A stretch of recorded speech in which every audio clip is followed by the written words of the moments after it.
हाय। आशा करता हूँ कि आप लोग अच्छे होंगे और पढ़ाई भी अच्छे से कर रहे होंगे।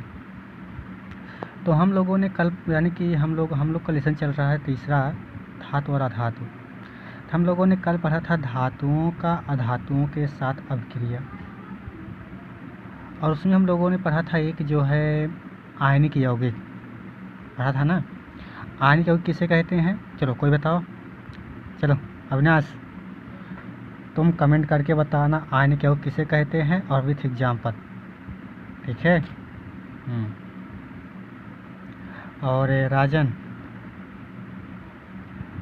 तुम बताना NaOH सोडियम हाइड्रोक्साइड का निर्माण कैसे होता है, ठीक है।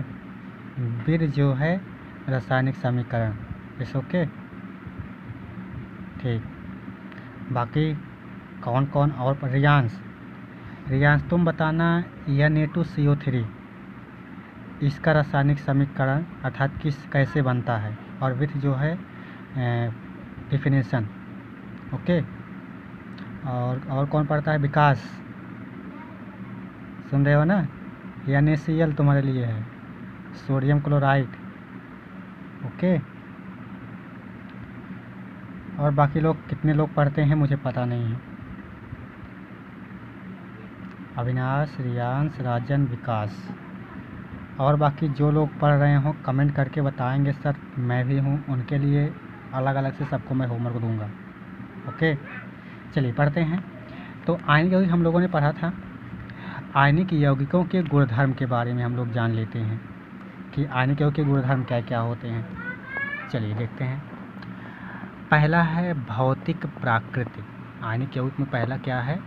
भौतिक प्राकृतिक।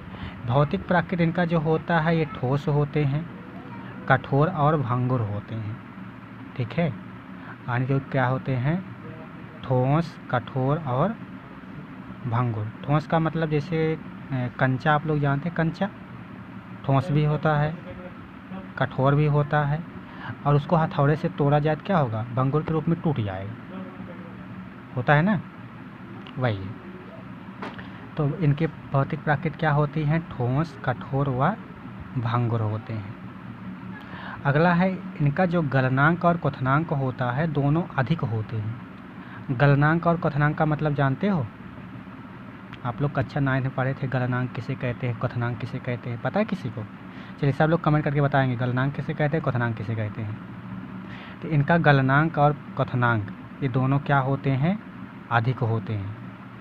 कमेंट करके बताना है गलनांक और क्वथनांक किसे कहते हैं, और नहीं पता होगा तो भी आप लोग बताइएगा, मैं उसे फिर बताऊंगा, ओके।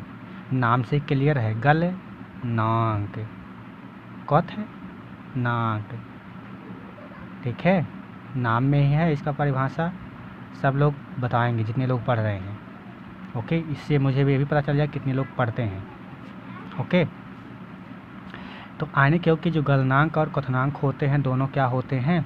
अधिक होते हैं, यानी कि बहुत ज़्यादा होते हैं। घुलनशील, ये जल में घुलनशील होते हैं, ठीक है। आयनिक यौगिक जो होते हैं जल में घुलनशील होते हैं, लेकिन केरोसिन, तो घुलनशील में क्या होता है? जो आयनिक यौगिक होते हैं ये जल में घुलनशील होते हैं, लेकिन पेट्रोल और केरोसिन में अघुलनशील होते हैं। और मतलब इनको अगर जल में रखा जाए जल में घुल जाएंगे, लेकिन पेट्रोल और केरोसिन में नहीं घुलेंगे। उसके बाद है विद्युत चालकता। तो विद्युत चालकता क्या होता है? ये जो आयनिक यौगिक होते हैं यदि जलीय विलयन होगा, ठीक है, जलीय विलयन या गलित रूप में विद्युत का चालन करते हैं, परंतु ठोस अवस्था में विद्युत चालन नहीं करते हैं। अर्थात जो विद्युत चालकता होता है यानी आयनिक यौगिक जो होते हैं यदि जल में घुलनशील हों, यानी कि जल में घुले हुए हों, या द्रव के रूप में हो, गलित अवस्था में हो, तो उसमें विद्युत प्रवाहित हो सकता है, लेकिन ठोस होगा तो उसमें विद्युत प्रवाहित नहीं होगा। क्लियर? ओके। उसके बाद है धातुओं की प्राप्ति व धात्विक। एक बार रिकॉल कर लेते हैं हम लोग स्टार्टिंग से। भौतिक प्राकृत क्या होता है? आयनिक यौगिक ठोस होते हैं, कठोर होते हैं और व भंगुर होते हैं। इनका क्वथनांक और गलनांक दोनों अधिक होते हैं। घुलनशील में, ये जल में घुलनशील होते हैं, लेकिन पेट्रोल और केरोसिन में अघुलनशील होते हैं। विद्युत चालकता, आयनिक यौगिक जो होते हैं जलीय विलयन या गलित अवस्था में हो तो उसमें विद्युत चालन होता है, ठोस अवस्था में हो तो उसमें विद्युत चालन नहीं होता है। क्लियर? Okay, good. अब है धातुओं की प्राप्ति, अर्थात धातुएं किस रूप में प्राप्त होते हैं। ठीक है, धातुएं किस रूप में प्राप्त होते हैं। देखो, पहला है एक खनिज रूप में मिलते हैं, अयस्क के रूप में मिलते हैं और गैंग के रूप में मिलते हैं। अब खनिज क्या होते हैं, अयस्क क्या होते हैं, गैंग क्या होते हैं, इसको देख लेते हैं। ओके, चलिए देखते हैं। देखो, खनिज जो होते हैं ये पृथ्वी में प्राकृतिक रूप में जिस रूप में उपस्थित होते हैं, ठीक है, पृथ्वी में प्राकृतिक रूप से तत्व एवं यौगिक के जिस रूप में उपस्थित होते हैं उन्हें खनिज कहते हैं। आ रही बात समझ में ना? खनिज क्या होते हैं, पृथ्वी में प्राकृतिक के रूप में तत्व और यौगिक जिस रूप में उपस्थित होते हैं उन्हें क्या कहते हैं, खनिज कहते हैं। उसके बाद है अयस्क। अयस्क क्या होता है, ठीक है। देखो, इस अयस्क की परिभाषा कई रूप में मिलते हैं, आप लोग कंफ्यूज मत होइएगा, वही चीज़ें मैं बता देता हूँ एक दो। यहाँ पे क्या है देख लेते हैं। खनिज जो होते हैं जिनमें धातु अधिक मात्रा में पाए जाते हैं। खनिज क्या होते हैं, जिनमें धातु अधिक मात्रा में पाए जाते हैं और वे निकालना लाभकारी होते हैं, उन्हें क्या कहते हैं, अयस्क कहते हैं।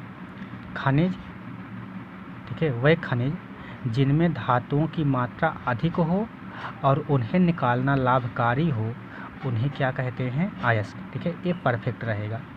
अयस्क क्या होते हैं, वे खनिज जिनमें धातुओं की मात्रा अधिक हो और उन्हें निकालना लाभकारी हो उन्हें क्या कहते हैं, अयस्क कहते हैं। और कहीं कहीं ऐसे लिखा मिलता है कि वे खनिज जिनमें धातुओं की मात्रा अधिक हो, जिन्हें कम लागत में कम समय में अधिक मात्रा में प्राप्त किया जाए उन्हें अयस्क कहते हैं। कहीं कहीं ये लिखा मिलता है, तो आप लोग कंफ्यूज मत होइएगा, सबसे बढ़िया परिभाषा यही है, ठीक है, जो मैं बोल रहा हूँ। सुनिए ध्यान से।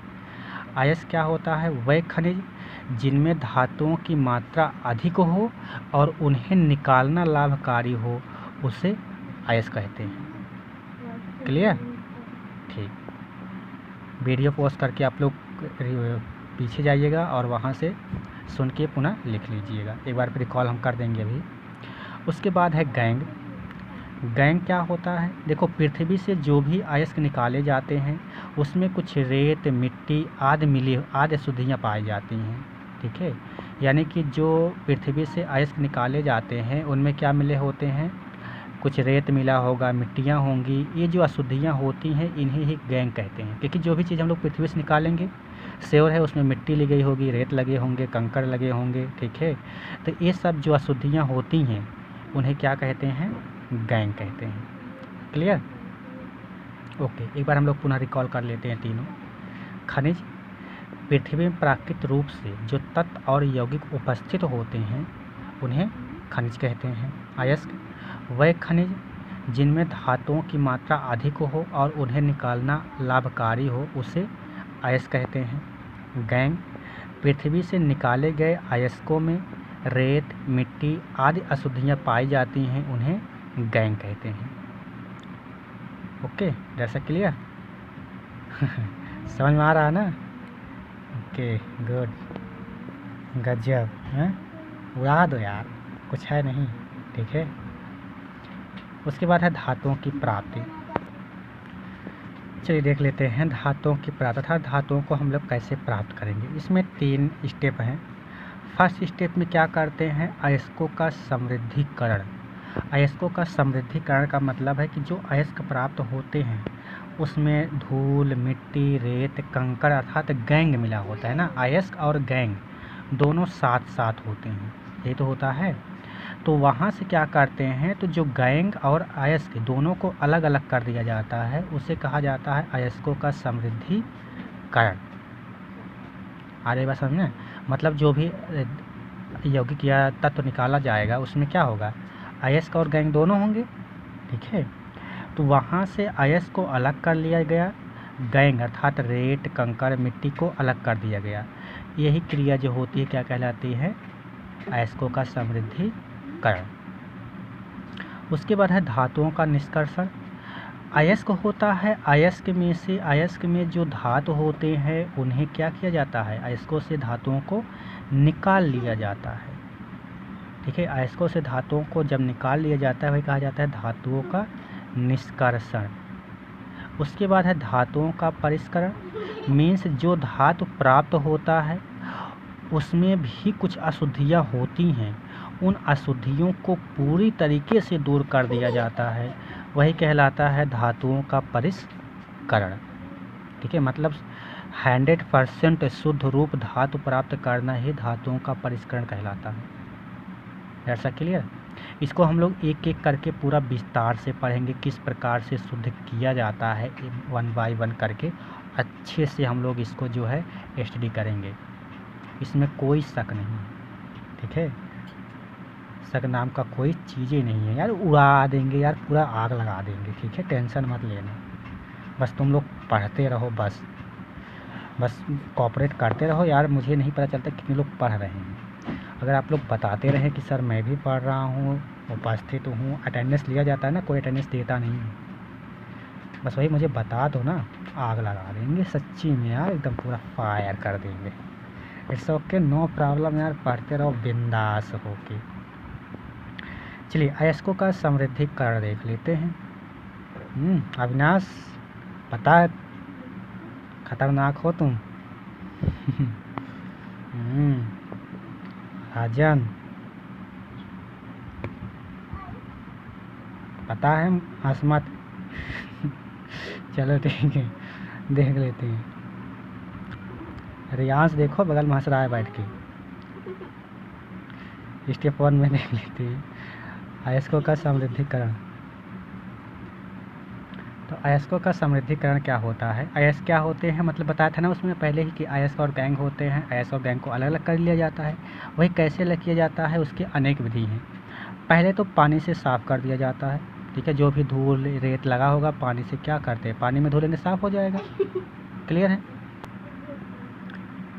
तो पहला क्या है, पानी से साफ़ कर लेते हैं। दूसरा छान लेते हैं। छानने का मतलब जो अयस्क और गैंग होता है उन्हें पीस लिया जाता है।